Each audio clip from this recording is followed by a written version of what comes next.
क्या नाम है आपका? सर मेरा नाम मनोज डगला है। मैं वैसे एसटी समाज से आता हूँ, मगर मैं अपने आप को कभी एसटी का समझा भी नहीं, क्योंकि मैं श्री राम का भक्त हूँ। मैं अपने आप को हिंदू मानता हूँ, मगर मेरा जो ठप्पा लग रखा है ना, मेरे साथ जाति से भील हूँ, तो मुझे लोग कहते हैं दलित है। तो दलित की वजह से मुझे उसके हिसाब से लोग मुझे कहते हैं, मगर मैं अपने आप को तो कभी दलित मानता ही नहीं हूँ, क्योंकि मैं अपने आप को हिंदू मानता हूँ। क्योंकि मेरे घर में पूजा होती है, पूजा पाठ होता है, सब कुछ होता है। हम सभी धर्म को मानते हैं। हम अपने घर में दीपावली की पूजा करते हैं, गोवर्धन पूजा करते हैं, कोई भी त्यौहार है उसकी पूजा करते हैं। तो मैं अपने आप को कैसे दलित मानता हूँ? आप तो गर्व से कह रहे हैं मैं हिंदू हूँ, लेकिन कांग्रेस पार्टी लगातार जातिगत जनगणना की भी बात कर रही है कि जातिगत जनगणना होनी चाहिए, उसी हिसाब से सबको उसका हक मिल पाएगा। आप सहमत है इससे? जातिगत गणना देखो ऐसी बात है, हिंदू कम्युनिटी को कभी आपने किसी फॉरम में देखा? उसके आप सबसे पहले इन लोगों ने जाति को डिवाइड किया है। आज कई फॉर्म भरने चले जाइए, उसमें आपका जाति का कोड क्यों लिखा होता है? जब मुस्लिम का कई समाज में मुस्लिम कई जातियाँ होती है, तो उसमें मुस्लिम तो हिंदुओं में क्यों बांटा है? पहले तो 70 सालों में किया इन्होंने, यही है डिवाइड किया किसने? हिंदुओं को डिवाइड करने वाली कांग्रेस है। अब ये कह रहे हैं कि अब जनगणना के आधार पे पहले आप ये जाति हटाओ, फिर बात करेंगे इसके बारे में। एक बात बताइए, एसटी समाज से आप आते हैं, अगर बात करें एसटी समाज की, गहलोत जी की सरकार यहाँ पे है, तो क्या लग रहा है कितना फायदा दलितों को इस सरकार में मिल पाया? मैं आपको एक तो बात बताता हूँ कि मेरी समाज की खूब बस्तियाँ हैं, कुल मिला के मतलब भील समाज की कहे तो बहुत ज़्यादा है इस सरदारपुरा विधानसभा क्षेत्र में। और मैं अपने समाज को छोड़कर एसटी एससी की समाज की बात करें तो हाथ जीत की गणित यही समाज करता है। ये समाज जिसकी तरफ वोट पड़ता है वही जीतता है, ये 101% बात है। अशोक जी जब भी चुनाव की टाइम जो होते हैं ना, जो चुनाव के टाइम खास करके एसटी एससी बस्तियों में जाते नहीं है। कारण क्यों? उनको लगता है यार ये तो वोट मेरे ही है। और आप इनका काफिला खास कर इसके विशेष वर्ग है जो इसके अपने आप को वोटर मानते हैं, वो मेरे वोटर है, ये वहाँ पे जाएगा क्योंकि उनको खुश करना है। नाराज वो नहीं होने चाहिए। एसटी एससी वाले बेचारे कम पढ़े लिखे, सत्संग है नहीं, जागरूकता है नहीं। हाँ, अब स्थिति ऐसी आ गई है कि लोग समझदार हो गए, पढ़ना लिखना जान गए। उनके हमारे जो पीढ़ियाँ थी, जो उनके उस जमाने में पढ़ना लिखना था नहीं, जागरूकता थी नहीं, रात को आते थे कुछ ले देन के काम कर लेते हैं। अरे यार माना तो भाई साहब तो आज रात सामान पहुंचा दिया, मगर आपके 5 साल खराब कर दिए। अब वो सामान लेने वाले में से नहीं है, अब तो सामान उनको खुद दे देंगे, बोलेगा आप हमसे ले जाइए, वोट नहीं देंगे गलत आदमी को। सरदारपुरा से आते हैं, लगातार गारंटी की बौछार चल रही है, फ्री पे फ्री योजनाएं चल रही है, कह रही कि जनता भी इन चीज़ों से काफ़ी गुस्सा है। कोई ऐसा नेता है राजस्थान के अंदर जिसने गरीबों के बारे में सोचा है? आप ऐसा कीजिए, एक सर्वे आपके चैनल के माध्यम से चलाइए, जहाँ पे खास करके जो अपने आप को जो वोट बैंक मानता है कांग्रेस सरकार, उनकी बस्तियों में जाइए। उनकी बस्तियों में ऐसे ऐसे हालात है, रियल में आज कोई आदमी विकलांग होता है, विकलांग उसकी टांग टूटी हुई है, टांग कटी हुई है, फिर भी बोलते हैं कि इसका वो विकलांग पत्र है क्या? तो बताओ इससे बढ़कर विकलांग पत्र क्या होगा? वही स्थिति है। आप इनकी बस्तियों में जाइए, विधवा औरत है, उन विधवा औरत का पेंशन नहीं बन रही है, बोल रहे आपके पास डॉक्यूमेंट नहीं है। अरे बेचारी पढ़ी लिखी नहीं है, जागरूक नहीं है, समझ नहीं है, तो आप सर्वे करनी है इनकी बस्तियों में करो। ऐसी कई बस्तियां हैं जहाँ पे सिर्फ धरातल पे कोई काम नहीं है। इनके खास कर जो विशेष वर्ग के जो वोट है, इनके जो पार्षद प्रतिनिधि है, जो पार्षद है, वो लोग उनके घर पे जाके उनको रात को कहते हैं सुबह फॉर्म भरा जाएगा, आप सिर्फ फॉर्मेलिटी करनी है, वहाँ पे आना है, बल्कि उनका काम पहले से ही हो जाता है। बेचारा जो जमीन से जुड़ा आदमी, उनका काम नहीं होता है। ये आप उनकी बस्तियों में जाके आप खुद जाके पता किया, आपको खुद को 9 साल से केंद्र में मोदी जी की सरकार है, लगातार राहुल हो चाहे प्रियंका हो, गहलोत जी हो, लगातार मंच से कहते हैं कि जब से केंद्र में मोदी जी की सरकार आई है, दलितों को दबाया जा रहा है, इनका शोषण किया जा रहा है। किसने कह दिया? मैं आता हूँ, मुझे तो नहीं लगता ऐसा कोई बात है। आज मेरी बात, इन्होंने 70 साल राज किया है, इन्होंने 70 साल में दबाया, अब 9 साल में आंखें खुली है। जैसे कहते ना, बच्चे की 9 महीने के बाद आँख खुलती है, तो 9 साल के बाद में दलितों की आँख खुली है। मोदी जी ने क्या फायदा किया दलितों के लिए? दलितों के लिए आवास दे दिया, वो उज्ज्वला योजना कनेक्शन दे दिया, पेंशन दे दी, और जो आज जनधन जो खाता है वो मोदी जी की मेहरबानी है। तो क्या लग रहा है, क्या दलित समाज का विश्वास मोदी जी के ऊपर बढ़ा है? बिल्कुल बढ़ा है। 9 साल के अंदर उन्होंने कर दिखाया वो चीज़। आज 9 साल के अंदर उन्होंने 70 साल में किया। आज उन्होंने जो आज 2014 के अंदर खाते भी सबसे ज़्यादा मोदी जी ने खुलवाए। आज वो खाते नहीं होते, शायद ये जितनी भी योजना होती है, जो कोरोना काल उनके पैसा आ सकते थे क्या? कौन जाता उनके घर में पैसा देने? कौन बेचता उनके लिए सामान? क्या मुद्दा है आपका इस बार चुनाव में? मुद्दा ये बेरोजगारी और राजस्थान सरकार में लूटपाट। कई दिन आज मर्डर हो रहे हैं, लूटपाट हो रही है, चोरियां हो रही है। फ्री पे वोट देंगे? फ्री को वोट नहीं देंगे किसी फ्री के मामले में। फ्री क्या, आप रोजगार दो ना।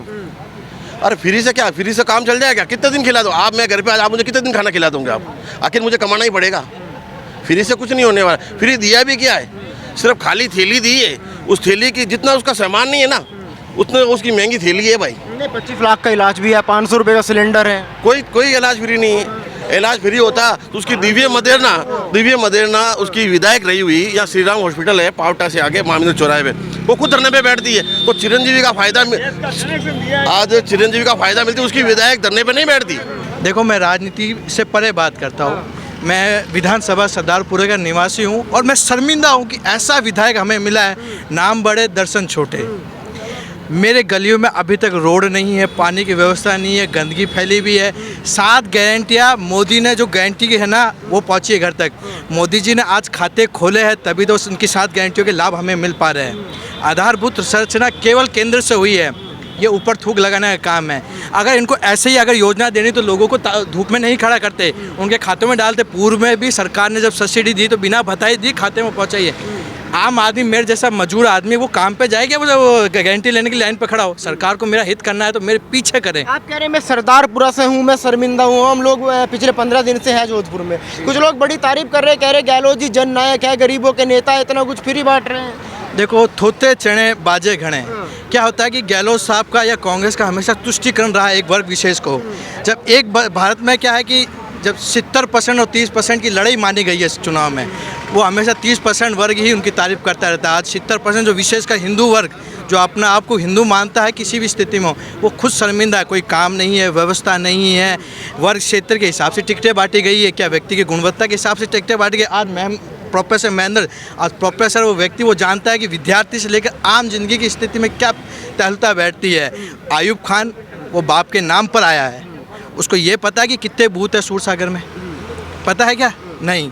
तभी आज ये परेशान है, वो वर्ग विशेष के हिसाब से है। अच्छा, गहलोत जी 3 बार मुख्यमंत्री रह चुके, बात करें तो बदलाव क्या हुआ? जोधपुर की बात करें, पूरे राजस्थान की बात करें, क्या बदलाव देख रहे हैं? हमें तो कुछ बड़ा बदलाव नहीं दिखा। बस इस साल ये दिखा कि गुलाबी पोस्टर जगह जगह नजर आए। अब की बार फिर वो भी मोदी साहब का नारा ही कॉपी किया। कोई बदलाव नहीं है, आम जनता त्रस्त और परेशान है। रीज़न यही है, नाम बड़े और दर्शन छोटे, आधारभूत रचना कुछ नहीं है। जोधपुर प्रदेश के एक मुखिया जो प्रदेश का 3 बार मुखिया बन चुका, आधारभूत रोड तक विकास नहीं है। आपने जयपुर देखा है, 4 लाइन की रोड है प्रत्येक क्षेत्र में, यहाँ 2 लाइन की रोड में ट्रैफिक नहीं जमा पा रहा। आपने थोड़ी देर नामांकन में देखा होगा, सुबह से भरा होता, लोगों को गाड़ियों की व्यवस्था नहीं है। ये तो व्यवस्था है। पुलिस तुष्टिकरण पे चल रही है, हॉस्पिटल खुद इलाज पे चल रहे हैं, खुद के इलाज कैसे। आपके नज़दीक में पावटा हॉस्पिटल है, अभी तक आधे से ज़्यादा हॉस्पिटल तैयार नहीं हो, बस फीता काट दिया गया है। तुष्टिकरण की हर कोई बात कर रहा है, तुष्टिकरण किस तरीके से हो रहा है, किस तरीके का व्यवहार आप लोगों के साथ है? जैसे पूर्व में सोस्ती गेट पर जालोरी गेट पर जो इतना बड़ा घटनाक्रम हुआ, उसमें एक वर्ग विशेष के कार्यकर्ताओं को छोड़ा गया और अपने हिंदू जो कार्यकर्ता वहाँ व्यवस्था बना रहे थे उन पर केस किया गया। अपने एक भाई साहब है, वो पुरोहित जी अभी आए नहीं है, उनको अभी तक केस चल रहा है उन पर। वो केवल व्यवस्था करने गए थे, सहयोग करने गए थे, क्योंकि एक वर्ग विशेष उनका वोट बैंक है, वो उन्हीं को बचाते हैं। पूर्व में जब महापौर अपने कुंती जी देवड़ा जी साहब को एक कांग्रेसी कार्यकर्ता, मेरे ख्याल से कांग्रेसी कार्यकर्ता नहीं धमकाया, बाकायदा हिस्ट्री सीटर ने धमकाया उसे, उसकी फाइल खुली, अगले दिन ही कांग्रेसी उसका राजीनामा उसको महापौर को दबाव में बैठा के बता रहे, क्योंकि एक वर्ग के वोट लेने हैं, इसलिए कारण। तो वोट मिलेगा क्या लग रहा है? जैसे गहलोत जिस बार गारंटी दे रहे हैं, होता है क्या है कि राजस्थान में 5 साल में सरकार बदल जाती है, लेकिन इस बार वो गारंटी दे रहे हैं, इस बार ऐसा नहीं होगा, इतिहास लिखा जाएगा राजस्थान। देखो क्या है, मारवाड़ी माने गए हैं बिजनेस के लिए। आदमी एक बार ठग सकता है, बार बार ठग नहीं सकता है। इस बार जो गुलाबी जो पोस्टर, उससे जनता नहीं ठगेगी। मुझे तो विश्वास है कि गहलोत साहब की जमानत जब्त होगी, क्योंकि इतना परेशान है सरदारपुरा कार्यकर्ता। मैं उनके गढ़ के बता रहा हूँ, जब पूर्व में लोकसभा के चुनाव हुए थे, उनकी मतदान पेटी तक खाली हो गई थी। जनता परेशान है, मौका चाहिए था, और ये सौगात अब शुरू हो चुकी है। ये लोकसभा विधानसभा का चुनाव लोकसभा की नींव रखेगा, इस प्रकार से काम होगा। क्या सच में जनता परेशान है? धाप के परेशान है, धाप के, ठीक है ना। जैसे जालोरी गेट वाला भी भाई साहब ने बताया था, तो उसके अंदर वही है कि उन्होंने जालोरी गेट वाले दंगे के बाद में उन्होंने धारा 144 लगानी स्टार्ट कर दी। रामनवमी पे बोल रहे हैं हम जैसे गाना बजाएं बताएंगे वैसा बनाना है। क्यों भाई? अच्छा, यानी गाना भी हिसाब से बजाना? हाँ, उसी के हिसाब से, मतलब मान लो वैभव की शादी है, उसके हिसाब से बजाना है। क्यों भाई? हमको बाराती थोड़ी जो गाने उसके हिसाब से बजाएंगे। हमारे राम जी का है, हमारे रामनवमी, हम हमारे हिसाब से बजाएंगे ना।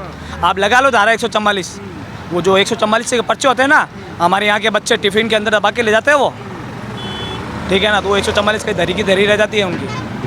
भैया जिस दिन वो जब जालोर गेट पे जो दंगे हुए थे और अशोक गहलोत जोधपुर विधानसभा से आते हैं, उनका गृह क्षेत्र है। अब राजस्थान के अंदर सबको पता चल गया, फिर मुख्यमंत्री के खुद के गृह जिले में ये ऐसा माहौल हुआ है।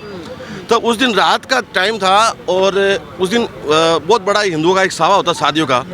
उस दिन उनको माहौल ऐसा बनाना था कि भाई हमने कई गिरफ्तार किसको किया पता है? जो रात को शादियों में से अपने घर आ रहे थे उनको बोला भैया आप इतने सारे, उनको पकड़ के मतलब बसें भर के थाने भर दिए। थानों में टारगेट दिया गया था कि आपको इतने लोगों को भरना है और माहौल ऐसा बनाना कि हमने इतने लोगों को पकड़ा, और पकड़ा किसको? बेगुनाहों को, और जो करके गए उसको कुछ नहीं हुआ है। ये सच्चाई है। मीडियाओं ने तो खुला छापा है, उसमें आज के आप देख ली उनके अखबार देखो उनके अखबार में। और आप काम की बात करते हो, आप विदेश की तरफ जाइए, जो जयपुर हाईवे निकलता है वहाँ पे सामने आर्मी एरिया है, वहाँ पे आज की तारीख के अंदर इतना पानी बह रहा है कि, और कई बार बरसात होती है ना, उस एरिया वाले सोचते हैं कि यार भाई साहब बरसात होगी तो दुकानदार को बोलता है कि भाई साहब मुझे टाइम पे छुट्टी दे दो तो शायद मैं घर पहुंच जाऊंगा, वरना मेरा रास्ता बंद हो जाएगा। आज तक 3 बार मुख्यमंत्री वो अपने घर के पास का गटर सही नहीं करवा सके, वो नाला सही नहीं करवा सके, और तीसरी बार योजनाओं की बात कर रहे वो। चल जाइए मेरे साथ में, आप कैमरा लेके, मैं भी आपको हाथों हाथ दिखाऊँ वहाँ आपकी जनता कितनी परेशान है, वहाँ के लोग कितने परेशान है। उनको कहो सर्वे करना है या वोट मांगने जाना है, मेरे साथ चलो, मैं आपके साथ चलता हूँ। आप बोले मेरे साथ दुपट्टा डाल के दिखा दो, बगैर दुपट्टा डाल के दो, वो एक ही बात कहेंगे कि सिर्फ भाजपा ही आएगी। विकल्प वही है, क्योंकि 3 बार मुख्यमंत्री रहने के बाद वो नाला ठीक नहीं कर सकते अभी तक। अब नाले की स्थिति देखिए वहाँ की जाके।